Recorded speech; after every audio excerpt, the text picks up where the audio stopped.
Good evening, folks. Wally here. Today we're back for episode number 11 of JJK. Last time we left off, Nanami was about to just unleash all hell on Mahito, but Mahito is not really worried about it, so I'm really curious where this is going to go. It's at a quite a crossroads in the story because I was thinking that Mahito and Geto were going to be more endgamey, but if they're being introduced this early, then I'm not sure where this is heading. Like, is JJK not going by the traditional arc structure of shonen and just being an overarching story? Are these characters going to persist in the world? Or are we or are they just not as big as I seem to think they are? Because Jogo, Hanami, Mahito right now, all of them feel like they're pretty much endgame boss monsters. So yeah, let's just jump right in and see, let's see if Nanami can take them out. I hope Nanami doesn't die. I don't think he will because of the hair pulling scene that hasn't happened yet, but let's see. Oh, and Junpei, I'm looking at Junpei. We need to see what they do with him because he is in the opening. He's quite prominent in the opening. So let's see. Maybe this first season is actually about Junpei. Let's jump right into it. Yep, there he is, unleashing his power.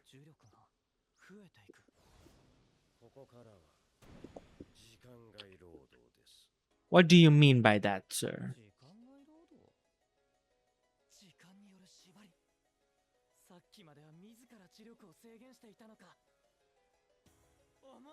Oh, this is interesting.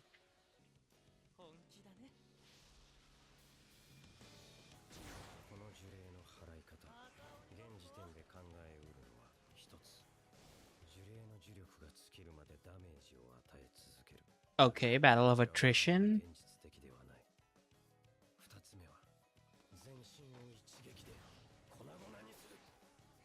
There's no way he can. Oh dear.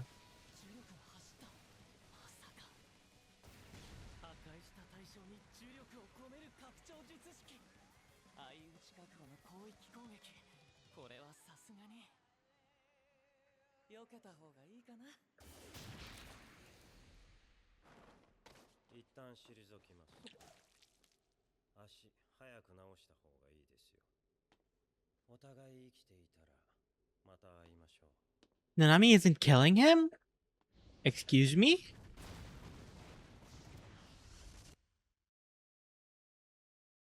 Okay. A time-based pack. So I'm going to assume that means that on the 9 to 5 grind time, so to speak, Nanami's cursed energy is limited. But when it crosses that line, it's kind of like a Nen pact almost, if to use a Hunter x Hunter analogy. And when the time crosses that threshold, his cursed energy can like come out all the stronger, but because it's limited during the day, that makes it all the more potent when it gets to come out. This is gonna be my understanding of this going forwards, but I hope they explain it a bit more because it is quite interesting. I want to know more about this power system. So far, Nanami seems pretty broken with his, one hit shot on the 7 to 3 ratio thing. It's a very oddly specific power, so I'm really curious to see how they use it effectively narratively. And I guess we're gonna go back to Junpei finally because last episode we didn't get much from Junpei and Yuji. So let's see if we can finally get back to that plot line.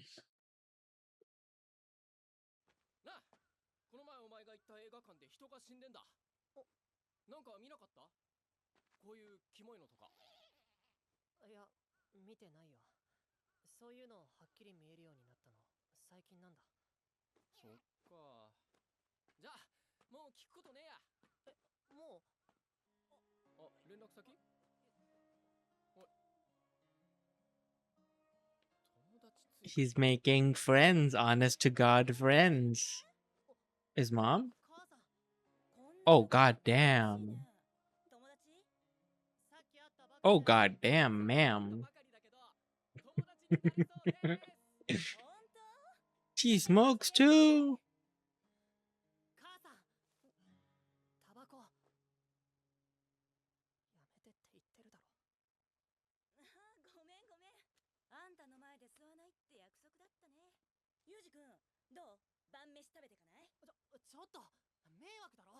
Come on, you'll have a nice little friend for home. Yeah.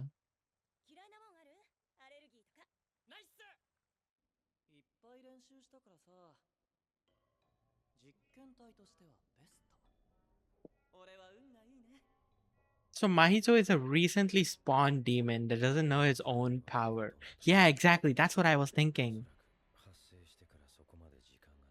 Exactly.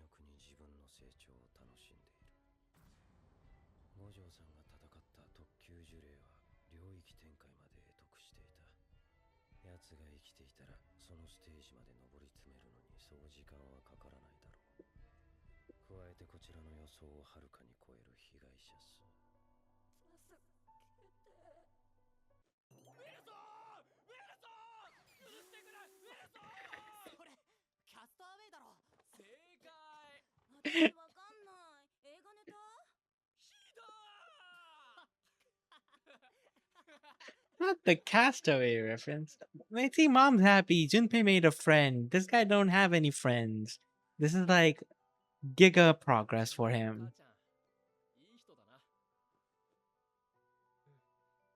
She's gonna die, isn't she?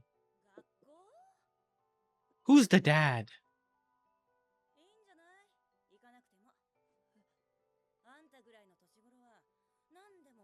Yo, based? Okay, she is like a giga supreme based.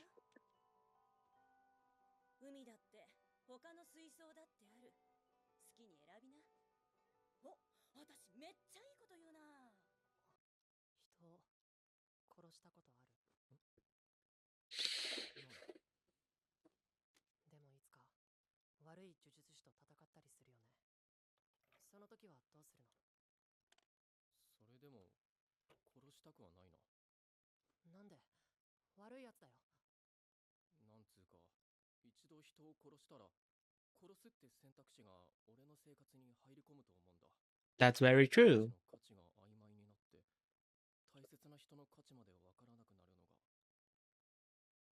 Oh, that's very good from Yuji. I'm impressed.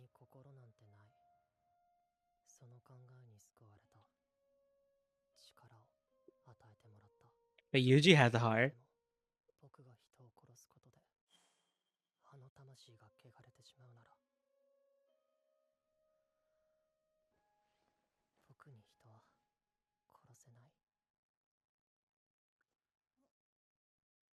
His mom's going to get killed by Mahito and Ghetto. It's going to be awful.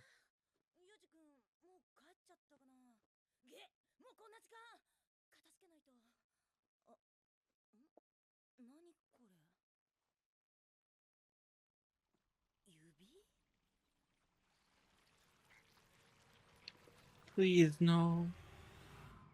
Please no. God fucking damn it. Why? Why? Why are you doing this to me? Why?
平が宿儺の器を引き当てた時点で流れはできてるんだ。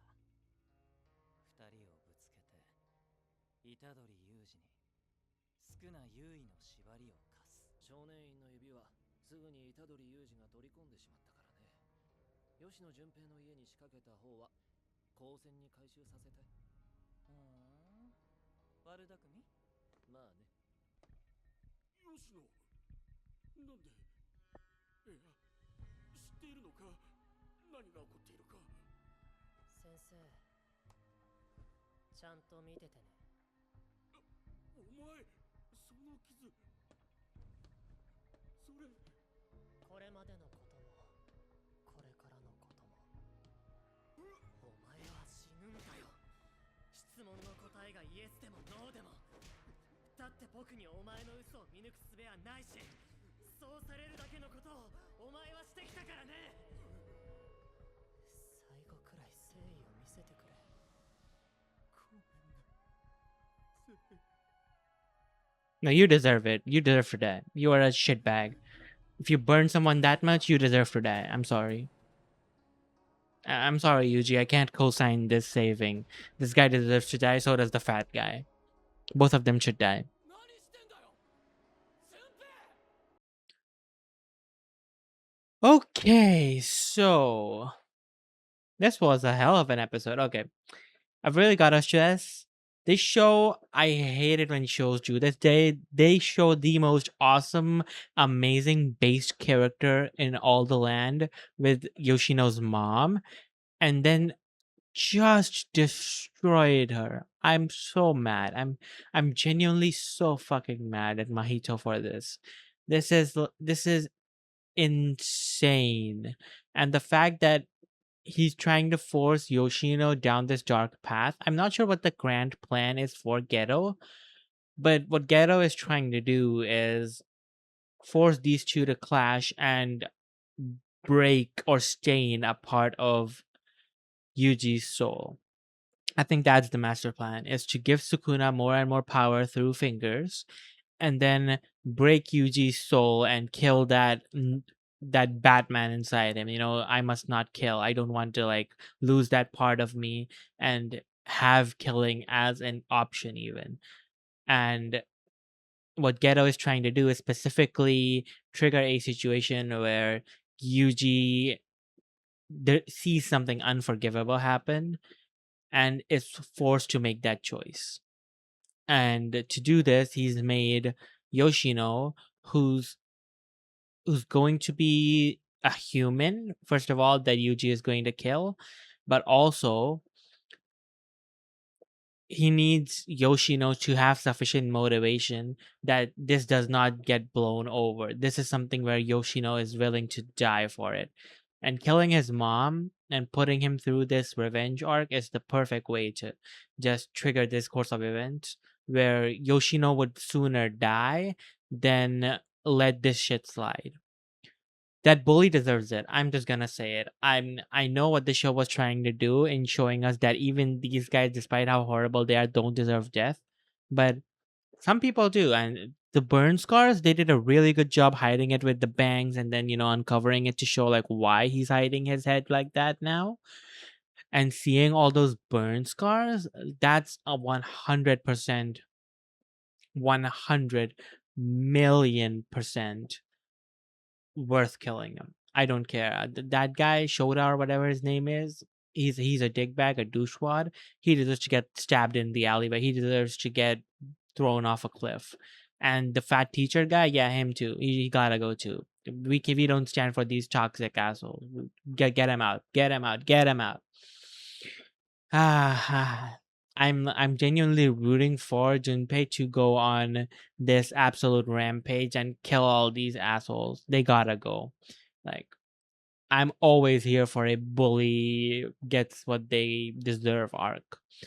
And I'm down for it. Like, I'm sorry, Yuji. Let my man dispense justice. Let my man dispense justice. Killing his mom, though, Mahito gotta go for that. That was diabolical on their part. This show, I saw her and I saw how amazing she's pretty. She's awesome. she has based takes. She's not an asshole to her son. She's got a clean home. She's a working woman. She even tries to accommodate for her son's dislike of her smoking.